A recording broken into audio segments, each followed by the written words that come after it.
All right, guys, welcome to another episode of Talk Shop. We have a special guest today. We have Dayne Rusch from Vyper Industrial. Dayne, thanks so much for joining us today. Of course, man. Thanks for having me.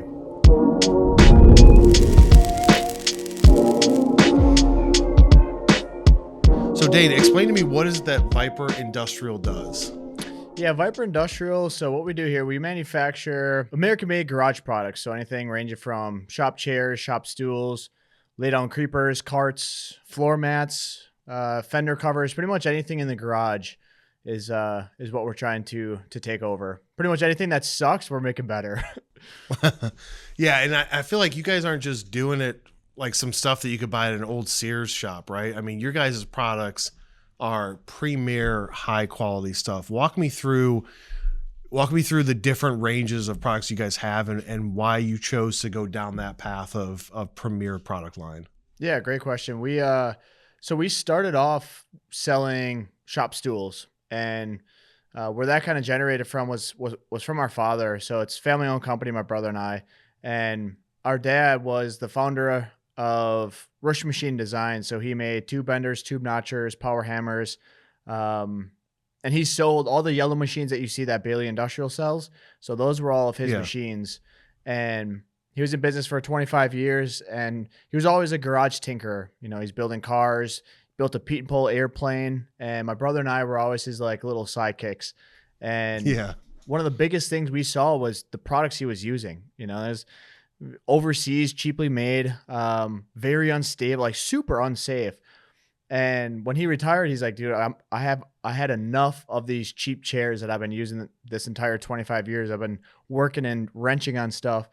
He's like, I'm gonna make a shop chair just with parts I have laying around, and that's exactly what he did. So he pieced together this shop chair that we have actually down in the showroom. And my brother and I went up to his house for Christmas. It was back in like 2020, and we're like, damn, that thing's pretty cool. We had a background in the industry, so like, I see potential in this. I was fresh out of college. My brother worked for my dad's company, and I'm like, you know what? I want to take this thing and run. So we redesigned it a little bit, made it look a little bit sexier, and yeah, next thing you know, it just took off. Yeah. So when you guys were growing up, let's sidetrack a little bit. What was the coolest car that you guys worked on when you guys were kids and teens at the house? So the car was my dad's Malibu. So he worked on a few. So he's got two novel projects. Was his Nova. I can't remember what year it was, but he had a sharp red Nova that he was working on. And then his Malibu, I want to say it was like a 67 Malibu, but don't quote me on that. I'm not super in depth with cars, so all the guys watching be like, he's fucking wrong with that. But no, it was a Malibu. But the coolest project that he worked on was the Pete and Pole airplane. So his father lived 5 miles deep into the woods in Michigan, and he had this Pete and Pole airplane that was just kind of pieced together. And when my dad's dad passed away, he brought that airplane home, completely rebuilt it from scratch. And he's never done this before. Wow. So he's just watching YouTube videos and just kind of learning by some members that have been in the aerospace for some time. And he's just a smart dude. Like our dad, we always say, he's just like the smartest dude that we know. Yeah, that's cool. The reason why I can relate is my dad was big into cars. I'm probably like 15 years older than you, but when I was a kid, the first car that my dad gave me was a rusted out 69 Chevelle SS convertible. It was an original Chevelle convertible, but we turned it into an SS because it was just a plain Jane. But so many memories of getting on a creeper, going underneath the frame, using Pour 15 to get all the rust off and seal it up, and then 70 Chevelle or 70 Super B we had, and then a 74 Challenger. So when I saw your guys' product, I was like, this is insane quality, because I was on those little creepers and chairs that had like not even shopping cart quality casters on it, right? They're just like, who even made these casters? I can't even roll around in a clean garage with this. No, seriously. It's a product that was always overlooked, but one thing that really drives us, man, is like the garage is filled with other products that are just like the cheap chair that everybody was using for so many years. It's just that nobody is innovating on them. It's people come in the market and they'll just do the same thing. They'll buy from the same supplier overseas. They'll ship it here, just with a different name. And that's really like our big motive is like everything you see in the garage, if it's garbage and it's something that we feel we can make better, we're going to make it better. Yeah. So talk to me about that. When you guys first got started and you're going down that risk, right? Everybody's saying, I'm going to take this product and just put my name on it, private label it, make it a little bit different and better, but still keep it at the same price point, keep the profit at the same price point. How like that's a risky move for you going saying, I'm going to create a high scale product that's completely different than anybody saw. Walk me through those initial steps when you guys were designing it and even launching it. We had nothing to lose, honestly. In the beginning, we had very little invested because a lot of the parts and pieces and parts that we used for the first chair, my dad had all the metal sitting around in his garage. So like we had nothing to lose, where it was one of those things in regards to the price point. We get asked that all the time. It's like, instead of going to the market like everybody else does, is how do we race to the bottom with the cheapest price? We looked at it of how do we make a product that actually solves problems? It's like, no shit. Like everybody should do that, right? But you'd be surprised how many people don't do that. Nowadays, it's cool and hip to start an e-com brand and just find an overseas supplier that's everyone's buying from the same place and put your name on it, and then magically everyone's going to buy it. We went completely opposite. We're like, hey, let's make the best damn product that solves all the customers' pain points, and then we'll price it afterwards. And we're not in it in the opposite way of, hey, how do we get? Because otherwise, if you go cheapest, you're constantly racing to the bottom. Then your competition is gonna find a way to make it cheaper, and then you have to find a way to make it cheaper. And then, well, we don't want to be in that game. We want to be in that premier market. That's really our audience too, is like those guys that just built their brand new garage, or like understand the value of American craftsmanship. Like that's our brand. People going to Harbor Freight and that complain about price, we're not targeting them. That's a whole different audience. Yeah. So you guys kind of like did it opposite. Instead of saying, what's the price point that the customers are willing to pay and what can I build within that? You said, let's make a great product that's exceptional. Whatever the price is, it is. We'll obviously work on supply chain and manufacturing, operational efficiency, et cetera, to get it to where it's everybody's comfortable, right? You still get a good product and you guys are healthy as a company, and then go to the market with it. Initially, when you push it out there, were you like, I don't know if this is going to work, or did you know in your heart, like, I know it's going to work and I'm confident in the process? Honestly, we didn't have an option. Like I was probably taking the most risk because like I said, my brother was still in the business. So he was still in Rusch Machine Design after my dad sold. So Vyper Industrial bought Rusch Machine Design. My brother was still in the business, and I was fresh out of college. So in regards to answer your question of like, I looked at it as like, I had no other option but to sell chairs, whether it was the highest price point or people were bitching and moaning about it. I had to make it happen. And like, I think I still have the spreadsheet of breaking down of my rent was like $450, my electrical bills and everything. I'm like, I need to sell 2 chairs a month or 3 chairs a month just to break even. Yeah. Like I could do that, dude. I don't care how expensive it is. Like I could definitely do that. And I stood behind the product because I knew the quality of it. But I can't sit here and talk like it's all glorified, like we just hit the market and it just took off. Like the first, honestly, 2 years was just brand building. We got so much pushback in the beginning of exactly that, of too high, it's too expensive, it's way overbuilt, no one's going to buy this, you guys are going to be out of business in 2 years. We got so much of that until the pendulum started to swing backwards after we had that brand, we had the credibility, we had product out there, people saw us at trade shows, they're like, damn, this is a really nice product. This is the price point fits what you guys are selling. And now even I meet with our customer service every week. Very rarely do we get people saying your price is too expensive. It's like a small fraction of what it used to be. It used to be 90% of people would come in, they wouldn't even buy anything. They would just like hammer us. Like, you guys are like, dude, like the most rude comments, but now we have that brand, we have the credibility, we have the backing where people are like, now I see why it's priced that way, because it's the best damn product out there. Yeah. So I think that goes a lot to say with like people that are starting products and stuff like that, the importance of having like that brand awareness and brand building moment. If you can do that as fast as possible with content, with testimonials, videos, and all of those types of things initially when you first start going, the faster you can do that, the easier it is when somebody comes to the site. They're gonna say, this like a $600, $800 chair. I mean, there's got to be a reason it's that expensive. It must be the most amazing chair ever, and it must solve all these issues that I'm currently dealing with. So therefore, I'm going to trust that I want to look into this and talk to them.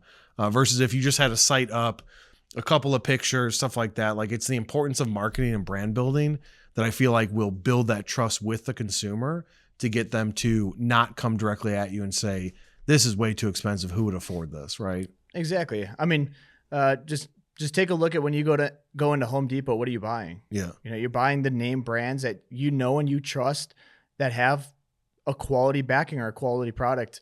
And that's ultimately the same thing that we've built too. Like we have companies that ripped us off already, and they have no brand. They're literally taking what we have, like to a T, copying it and putting their name on it. It's like, you guys can do that, but you still know you're looking at us of what to do next, Yeah. And it's like, those are the companies that are always going to keep leveling up. Is like, we're not looking at who's doing the same as us or who's even in the industry. Like, people ask who your competitors, and we can't say it's Harbor Freight because that's not even they're not even a competitor. They're in a whole different league. They're doing their own thing with the lower price. We're in our whole league of the best damn products, higher priced, but it's premier, But yeah, the brand is so important. And one of the biggest things that people underestimate is that it just takes time. There's no, like quick solution to building a brand. It's time. You have to constantly just like foot on the gas for years, and then it'll slowly but surely start to build. Yeah. And so, I mean, people say that copying is the best form of flattery, right? And that's what, I mean, people are copying your product, which is great. It means that they saw an opportunity. But yeah, like you said, they don't know where to go next. They're still going to wait for you guys. There will always be people out there that do what you do, or try to do what you do, take what you have, make a cheaper version of it to try and grab market share. But at the end, it all comes down to the brand. Is this a true Vyper Industrial chair? Like, oh, I've seen those knockoffs. People that understand, like, I always use this phrase, buy once, cry once, which I learned 20 years ago. It's like, they're going to buy the Vyper Industrial brand, even though the knockoff is out there, because they know that they're going to run into issues. Even if it's 30% of total price, they, like, smart people know, like, if I'm going to spend that much money on a chair, I'm going to buy once and cry once. I'm not looking for knockoffs. I'm looking for something that's going to last 20 years, just like with tools, right? And I mean, it's no different. Same thing. Yeah. And it's an unfortunate market now because there is so much overseas products coming in. Now you have Amazon, and that's Amazon's whole game, is like, what do you go to Amazon for? You go there because one, it is pretty convenient, but two, it's just cheap. You find cheap stuff there.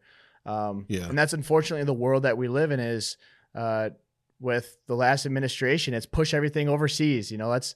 It's almost like screw the American manufacturers. Let's push more overseas. And like, all the American manufacturers are like, what the hell? What do we do wrong? We just want to make a damn good product and like, and have American jobs. But you have knockoffs everywhere you go. And the more attention you pay to them, the more you become them. Yeah. So talk to me about the entrepreneur side. So I dealt with similar issues as you when I first started my first company. And it's like the burn the ships moment where I'm doing this, it's going to succeed no matter what I have to do. And it's like understanding that it's going to take a lot of time. Do you see, like a lot of people do, where there's people out there just looking for that quick fix to it, where it's like, I'm going to start this company and I'm going to be doing $1 million a month or $1 million a year within 6 months, 12 months. What do you feel like it is that differentiates you from saying, like, I know that I'm in this for the long haul. It's going to take me multiple years, but I'm going to still keep pushing. Yeah. The difference with me versus like, myself and, people like you versus the people that are just in it for a quick thing, is like, we don't listen to the noise. There's, especially now with social media, there's so much quick, how to make $1 million quick, how to do this with your business quick, fast. And it's like, kind of going back to what I was saying before, is like, if you want to build a foundational company or something that's going to live on for generations, it's not going to happen fast. It's going to take a long, long time. And like, I think that's the difference. The different part of it is that, in my case, this isn't everyone's case, but like I had to do it because I had to pay rent, and coming from college, like you come with no money. So like there is no other option. And I think that's the best thing is like going into business when you don't have a lot of money the first time, because you have nothing to lose. You know, let's say you build this all up and then you lose it all. Well, you've lived that life before. You know, it's not like it's going to be foreign to you. But I think it's like one, the tenacious attitude of going into it, knowing that it's going to take a while, knowing that you're not going to get paid for a while, knowing that it's going to be brutal. But there's going to be so many roses of smell along the way. And I just think there's some people that go into it with the expectation of, hey, if I don't hit whatever $10 million in 2 years, I'm done. And it's the wrong mindset of like, you just got to know that it's going to take a long ass time. It like sounds so easy, but it's going to be painful for some years, but you just got to go and do it. But my big thing that I always say is like, you got to have that relentless pursuit. But the biggest thing is like, I always say is undeniable faith. You know, you just have to know that everything's going to be okay if you just keep putting in the time, putting in the effort. If you go home at 4:30 and you know you're a business owner and your day ends, like you're not going to level up next to the dude that's going home at 4:30, cooking dinner at 5:30, and then plugging in for another 5 hours the rest of the day. You won't beat that guy, you know? And that's the kind of attitude I have is like, you can't turn me off. It's all day, every day. And I just think that's the difference is like, some people you can turn off, they're done at 4:30. Some people are just always on Saturday, Sunday, Monday. It doesn't matter. Yeah. It's like you're using that phrase that I've said to people, you may be smarter than me, but you'll never outwork me. Right. Like that's the most powerful thing right there. And that's where there's 24 hours in a day, and those that succeed make the most of it. And those that aren't as successful in whatever they define it as, they just kind of go all the way through it. We just had a meeting earlier this week with a team, and I was explaining to them how there's a process to everything. And no matter what you want in life, personal or in business, there's no shortcut in the process, right? You can't skip steps. You have to follow it step by step. Whereas the world, social media, and the market will say, no, you can go from here to here if you just do this one trick. But the problem is that that's not sustainable in long term. Eventually, because you didn't do the steps, you're either not going to know the things you need to know when the going gets tough, or you're going to have nothing to fall back on when the bottom falls out. Exactly. Two things I want to touch on that you said. So the first one is the 24 hours in a day. So there's a podcast that I listened to called The Founders Podcast or something like that. But he essentially like paraphrases autobiographies or biographies. And he was paraphrasing this biography from the founder of Hyundai. And the quote that he had was, time is the same capital given equally to everyone. And if you think about it, it's like, damn, one person uses their time completely different than a business owner or somebody that just has that relentless mindset. Like I said, are you plugging into Netflix for 6 hours a day? You have the same 24 hours where somebody on the that's hungry, that's 6 hours, they're still plugging in. They're still hammering. They're doing something, whether they know it's going to work or they're not going to. And you compound that over day, over day, over day. And that's where you get this huge difference of this person's just hustling. This person's, kind of slacking off. But the second thing you mentioned is that quick. I think that's the problem with social media nowadays. Everyone tries to sell these courses of like, let me teach you how to make $1 million quick. And this world is just becoming fast. I could go on my phone right now. I can order food and I could have it here by the time this podcast ends. It's just, it's unfortunate the way how fast this world's working, or how fast we have an attention of a goldfish nowadays. And it's, we just want things way too fast, where it's just, we got to relax, put the work in, and eventually a couple years, 10 years, 20 years down the road, it's going to pay off. Yeah. I mean, Preaching to the choir there, man. And I think that a lot of people in similar positions would 1000% agree with you. What do you feel like in your upbringing? What year were you born in? Let's start there, so I understand your age. 95. You're born in what? 95? 1995. Yeah. Okay.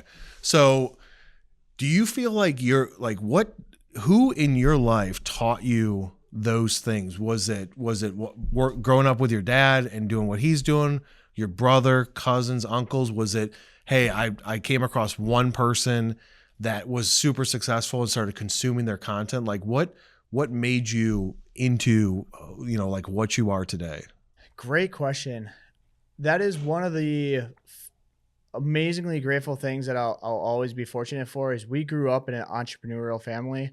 Yep. Like when I was talking about my dad, since I remember, he was always a business owner, and I'm always around that. He was very fortunate to be able to have a successful business. So my father, of course, and my mom, she was an entrepreneur as well. She owned a restaurant. She had her own real estate for some time.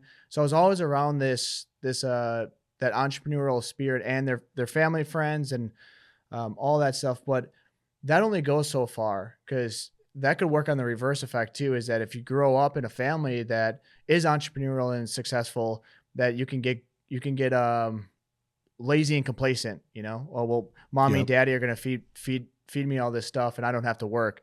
And I think that was the most important thing. I don't even think it was a person. I think it was how we were raised. Was we were taught the value of $1 from day one. We had our own savings. Like if we wanted to buy something, we had to buy it with our own money that we earned from doing chores and all this stuff. Like we were raised early on of like how valuable $1 is.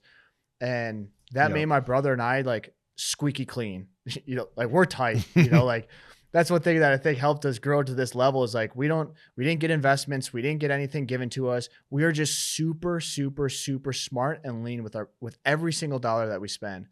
But yeah, I'd contribute the mindset one to my mom, my dad, and just kind of like the ecosystem that I grew up in. I just always was just hungry. I just saw this life in this world in a whole different manner than even my brother and like our family around us. Like traveled, was grateful to be able to travel to like India and Dubai and all these foreign countries at an early age, and that just expanded my mind and it just exploded to see how big this world is. And the unfortunate thing is that I see so many people that will grow up in a small town and they'll just stay there because their mind hasn't expanded to see what else is out there in the entire world. And it's unfortunate to see, but yeah, kind of long-winded answer there, but a lot to contribute to. No, I think that's good. And fortunately with technology these days, like it doesn't matter where you're at, even if you're in India, with technology, people can consume content from people like you that are like, this is my story. This is how I persevered. Yeah, you're 100% right. You grew up in that entrepreneurial family. You can go one of two paths. You can act entitled, or you can take the work ethic from the people that built what they built that are raising you and say, if I want to do that or more, I need to be like them. And they're showing me the example every single day of the steps that I have to take. And then you creating your own thing, like that is a perfect example of the right way and things to take away from that situation. On the flip side of it, I felt like so my dad is a retired machinist. So I grew up blue collar. My mom was a deli worker. So she worked behind the deli making sandwiches for people. And I'll never forget when I was probably, 16, my dad said, if you want to be successful in life financially, either get into sales or own your own business, because those are the two most wealthiest people out there. And so I was like, okay, yeah, I'll consider that. And so that's what I did. I did it later in life. I did it when I was 33, because I felt like I needed to go through all of the business steps to learn sales, marketing, engineering background, stuff like that, to then be able to speak about stuff and actually create a business that I was successful at from the get-go. But I'm in the service business, right? It's like these kids out of school that are 23 and say, I'm going to start a marketing agency at 23 and do all of these things. it's like, if you haven't really gone through it, you're not going to have the best thing out there to be able to scale quickly. But For sure. two different sides of the coin, you and I, but still the things that are like, everything that you're saying is exactly the type of stuff that I listen to, and like down at my core, exact same type of mindset. So I'm glad that we met. For sure, man. Couldn't agree more. And I think one thing that sticks out is blue collar. You know, it really comes down, like I see it, even a lot of my buddies, like we grew up in a small town. They were raised the same way. The blue collared mindset breeds such hardworking people. And Yep. That's what scares the hell out of me nowadays, is because how weak some parenting is. Yep. And I really do believe that a lot of what cultivates out of a kid is how they're raised, what their parents do, what they see that their parents are doing, and how they're treating them. Like in a blue collared household, it's pretty strict. You know, it's, hey, dad's the man. You know, mom owns equal rights in the family too. So like, listen to her also. But it's just how you're raised. Like that blue collar upbringing is the most critical. But yeah, it's couldn't be more grateful for my family. I love it because our dad's still heavily involved in everything. He helps us out with, we got some products launching in November. He's already helping us design it. My mom, she'll come here, she'll help bag up bolt kits, so she loves it too. So it's awesome. Like it truly is a family owned business. That's great. So let's get into a couple formal questions I have here. How did you increase production to meet demand without sacrificing the quality and the reputation? Was it a slow ramp up, or once people got their hands on this, were you like, oh shit, I got to keep moving, I got to keep building product? Yeah, the latter. We just, when we started to see that rapid growth, we moved out of so we started in a 2,500 square foot facility. Now we're in a 45,000 square foot facility. We moved into this new facility within a year and a half, and we filled a fraction of it when we moved in. Now it's completely filled. So it's like, we were always forward thinking and risk takers. You know, it's a monumental shift going from 2,500 to 45,000. And you know, somebody without balls of steel isn't going to make that decision, but we're like, screw it. We know that we know that orders are going to come in one way or another. If we just keep going, orders are going to keep coming in. People are going to keep buying. We're going to keep making this product better.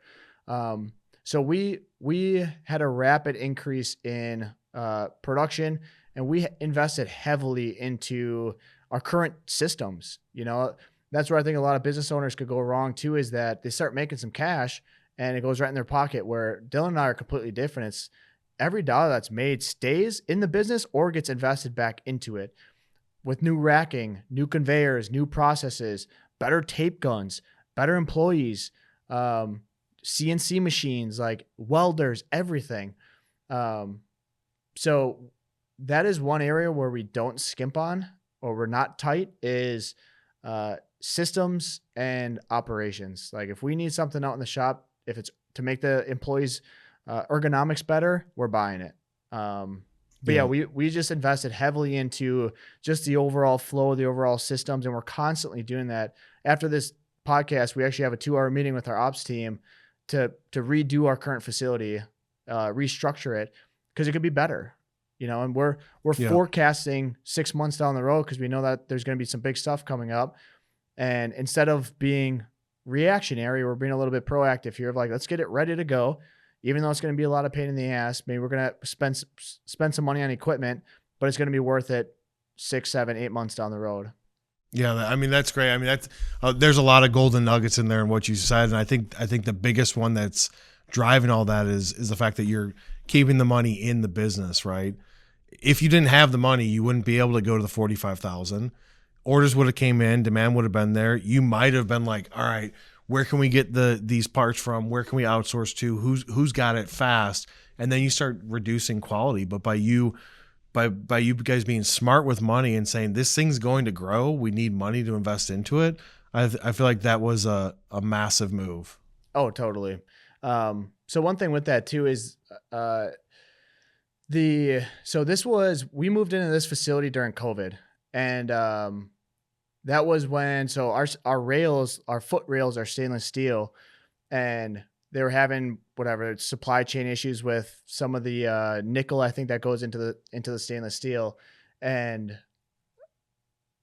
our vendor that we were purchasing the rails from, our price just skyrocketed, like doubled, if not tripled.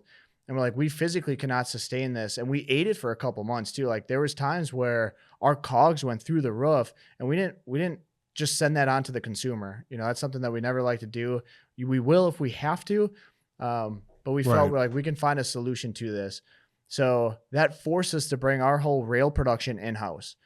Not only did we bring in more American jobs, but we actually had control over all the quality in every single piece that goes out. Now we cut, we roll, and we weld all of our rails here in-house.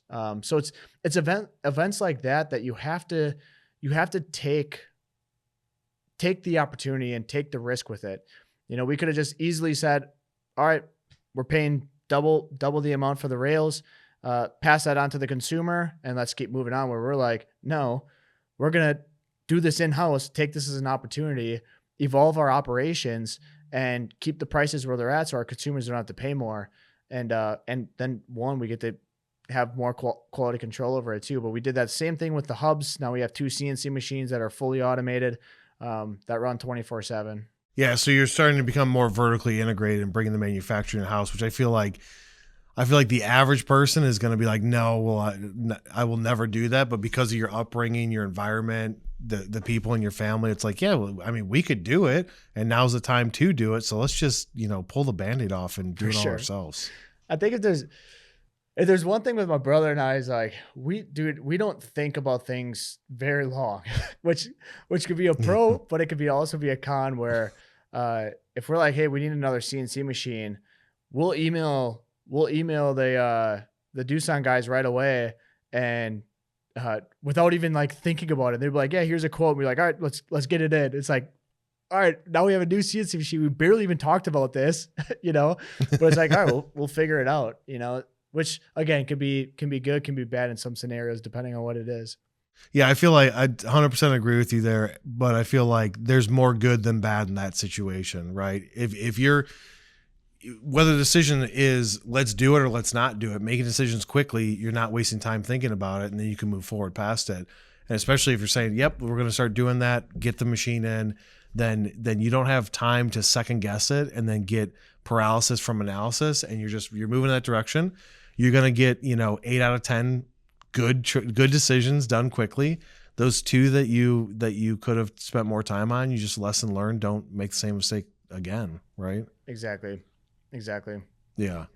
So let's talk about, last question for this is what's the North Star when it comes to you building the brand and then just going with the growth of the company? Like what's the North Star that's driving you guys? I would say the North Star is we want to become that household name brand. A company that we really look up to is Milwaukee Tools. They're right in our neighborhood. Yeah. Milwaukee's hour and a half away. But they just built a solid brand, great logo, great colors, good products. I know they started outsourcing some stuff overseas, but still it's a solid company. They're very innovative. They're always, a year, 2 years, 3 years ahead. And that's what we love about them. So we want to become that next household name brand, that next USA made household name brand, a company that is entertaining, that's fun to follow, that's fun to watch, that always has something new going on and never gets stale. That's where I think in today's society, you see these behemoths out there, these big dogs, and they can be very intimidating to a new person in business. They can be like, oh, well, X, Y, and Z, they're already $1 billion company. And my thing to that is that we're all reading the same book, right? You may look at Milwaukee, they may be on chapter 50 and you may be on chapter 2, but they may stop reading. Eventually you can catch up and take them down. My example is Sears. Look at Sears. Okay. Sears. Sears. Oh my goodness. Yeah. They had it in the bag. They had everything. And I don't know what happened. I don't know I haven't read a ton into it, but Sears is gone. It's nothing. They had a 2 million square foot brand new HQ that's just vacant. I shared a Yeah. video on my story the other day. It's eerie because it's this beautiful building and not a single person's in it, but leftover computers and equipment and stuff. So I always say is like, as quickly as you build it up is as quick as you can fall back down. You know, it's like, so you always got to stay on the gas. So our aspiration is to be that household name brand where if you're building out a brand new garage and you want to deck it out with the best of the best equipment, something that you spend $1 on, you know that you're going to get the best damn product that dollar can buy. That's what we really want to be, where you walk on the shelf, you see Vyper name, and you know right away that you pull that thing off. It's not going to be China made. It's not going to be cheap. It's going to be easily assembled. It's going to solve all your problems. That's what we want to become. So you're telling me that when you go into Home Depot, you're not like, let me get me some new Ryobi gear. Yeah, right? Yeah, exactly. You're not doing that then. All right. Well, so that's a good point to your previous statement that you said in the beginning. Is like, you got all these newcomers coming in. They're racing to the bottom. Eventually you won't be able to beat it because it's going to be so cheap. There's only so low you can go. And unfortunately, it's a business that can survive the lowest prices for the longest time. And we just don't want to be in that business. That's a harder business. We always break it down of like, you got premier products that you buy it, might be a little bit more expensive, but they are going to be the best of the best. Then you have your good and you have your cheap. And good's not bad. Good, you can get it's a fair price, fine quality, but we always want to be in that premier. You have, I want to say, much less like customer service problems. People love the product much more. And in my eyes, there's more pros than there are cons in that line of business. Yeah. Yeah. You know what's funny is if you look at consumers and why they buy things, right? And the emotion-based purchases and the emotional attachment that consumers get to brands, it doesn't matter what they're buying. Like this studio that I'm in with all these camera people, Canon versus Sony, and it'd be like, yeah, dude, Sony sucks, Canon's the best, whatever.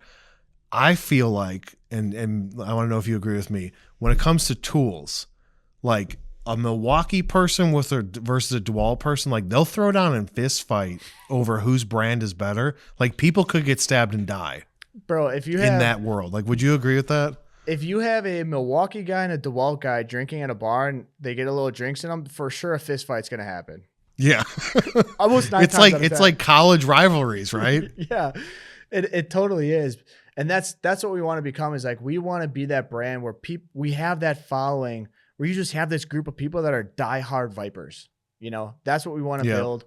And we want to build our products for that group of people. But yeah, it's one of those things where it's like, take a look at the lights, like all the equipment that you have even in that room is where we're priced even on products isn't outrageous compared to some other things that we buy. Like this chair I'm sitting on, we bought this from Wayfair and it was $450 and there's 2 pieces to it, and it's that it says made in China. So it's like we're overcoming that barrier of people looking at it right away and getting sticker shock, because the only other solution before us was a $40 stool from Walmart or Harbor Freight, So it's like, if you look at what else is out there, my wife and I were just buying furniture, and a good solid chair, just one, you're talking $700, $800 for an upholstered chair. And it's like, you look at a garage chair, you have people detailing, welding all day. They run a weld business or a detailing business or whatever it is. Think of it, that's your office chair. You're spending 8+ hours a day in this chair. Don't you want the best of the best, not a piece of shit that you got to throw away or dispose after, a month or 2 months, or now you got back pain and, herniated disc. It's like that emotional connection and brand obsession that people get with brands. What do you think is the hardest hurdle that you guys have overcome or need to overcome as you continue to scale this with building that brand out there? I think it's keeping our content above the noise. There's so much just noise out there. There's videos and all this other brands, and you have a new brand every week. And it is difficult as somebody, as a brand in this day and age, to like bust through that noise and be those videos that everybody watches, be that product that everybody wants to have. So I think that's been like the hardest challenge so far, is like, okay, what got us to where we are, it's so cliche, it isn't going to get you to where you want to go, but it's so true, because we're seeing that it's like, how do we level up our content? You know, what we made was good, but we're already looking at like our website redesign, new pictures, better videos. You know, what do we do for our social presence? Like, we're always thinking, okay, what we have now is good, but we need to get to great. Once we get to great, that's going to become good, and there's going to be a new great. So it's like, I think that's our biggest challenge so far, is we're at a point where it's like, okay, we need another breakthrough. You know, we gotta push to that next level, and we're there. Like, we got some great ideas and some great things coming in 2025. That's great to hear. So where can people find you guys on social and website and whatnot? Let's get a plug in there. Yeah. Vyper Chair. So VYPER, chair on Instagram. You can do vyperchair.com, visit our website. We're going to be posting a lot of cool YouTube content. We have some cool partnerships that we're going to be launching with some notable names in the drifting scene. With Hagerty Insurance, we just partnered with Hagerty Insurance. So we got a lot of cool stuff. YouTube, I think it's Vyper Industrial USA. Yeah, check us out. We got some cool stuff coming. Yeah. Anything to add before we close out this episode for the people that are hearing this and are like, I might want to consider that? Anything to throw them over the edge and be like, let's just get this chair right now? Yeah, I would say if you're on the fence of buying our product, like, one of the coolest things that we have is a 105% money back guarantee. So if you buy a product and you don't like it, package it back up. We'll give you 100% of your money back, and we'll even cover shipping to get it back to our facility. So it's essentially a risk-free. And it's cool to say that we like barely have ever had to use that, because every time somebody gets it, they love it and they don't want to send it back. Yeah. So it's one of those things, like, you just got to invest in your well-being. Like, if you're constantly sitting on a chair, or you just built a brand new garage, it's like you just spent all this money on a garage and the nicest tool, $15,000 toolboxes. You know, I think you could equip it with a $400 or $500 chair.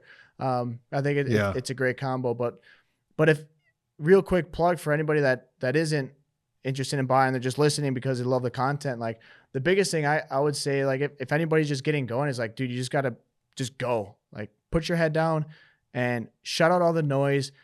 If you have any friends that are holding you back, get rid of them, unfortunately. But dude, stay away from them and just put your head down for 2+ years and then look up, and you'll see where you are. It'll be night and day difference. Yeah.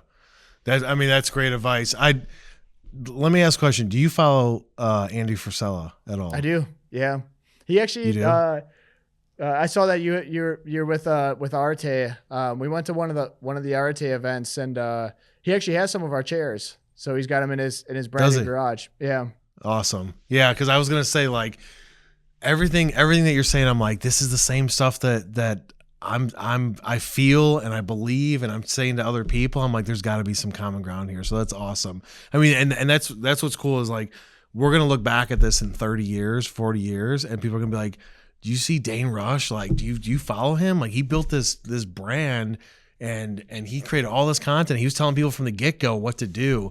I mean, I think that's something that I look forward to seeing in the future, that as you guys continue to grow, I think there's a lot of great things that you have coming towards you. For sure. No, I appreciate that. And that is one thing that I want to step up in 2025, is just sharing the story more. I'm a little too behind the scenes, where I don't like to share too much, because I don't want it to come off as like greedy or cocky or whatever. But I do need to start sharing the story a little bit. Yeah. You never know, man. That transparency level, somebody's going to see it that's like just got out of college and is like, if this guy can do it and this is how he did it, I'm going to do the same thing for something completely different. And sometimes people don't have that ecosystem either growing up or don't find the right people, and they're still just paying attention to the BS and the noise. Totally. And they're one video away from someone across something that you create that just inspires them and changes their life forever. That's inspiring, man. So, I appreciate that. I needed to hear that for sure. Keep doing it. Appreciate that. Dude, it's true. It's true. I guarantee you, I've been creating content now for, I think, 7 to 8 years. And it took 6 of those years until somebody said, that video that you did, I didn't take that job and I did this other thing and now I'm happy, or whatever it is. You got to be transparent and share, because there are people that need that, because they have all they turn to is their neighborhood or the things that their friends are into. And it's like, Totally. you throw out a name like Andy Frisella and they're like, I have no idea who that is. Well, they're not in the ecosystem, right? So yeah, keep doing it, man. Share as much as possible. Appreciate that. One last note too is just like, if anyone's listening, I do want to note that, not everyone is an entrepreneur. Like if you feel that it's not for you, then Andy has a good couple of good episodes on this. It's called Entrepreneurs. Like there are some people that just aren't meant for that entrepreneur game, and that tenacious attitude, where if you have that entrepreneur spirit, but you just don't want to take the risk and do it, bring that into a young company and be that second or third or fourth guy that helps build it into $1 billion brand. Those guys, in my eyes, get paid a gob of money, and they have a fraction of the stress of the business owners that the business owners have. So like there is also something to be said. You said in the beginning of become an entrepreneur or a salesman. I'd also add in an entrepreneur. Be that next level guy. Standing alongside the founders. You'll reap all the benefits that they will, as you scale up to those next levels. Yeah, and you'll get to sleep a little bit more, right? Exactly. You'll have less stress. Yeah, that number 2 is critical. Number 2, number 3 in a company is. That's every founder and owner's dream, to find somebody like that. So yeah, that's good advice.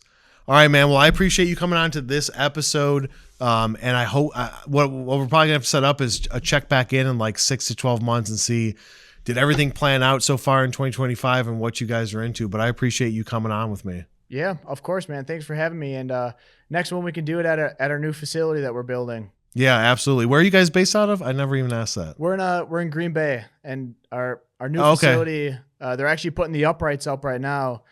Should be done at the end of September. Very cool. Yeah. So I'm born and raised in Chicago, so I spent many days and even a few years living in Wisconsin. Nice. So I know it well. Cool. Well, this was awesome, man. Really appreciate it. Yeah, absolutely. Thanks, Dayne. I appreciate it, and we'll catch you later, man. Yeah, right on. Thanks, man. Man, what a great conversation with Dayne Rusch, talking about how he built and grew Vyper Industrial. Be sure to follow them on all their social platforms to get more content and see what they're up to. And if you guys like what we have to offer here, follow us on our social as well, and I'll see you on the next one.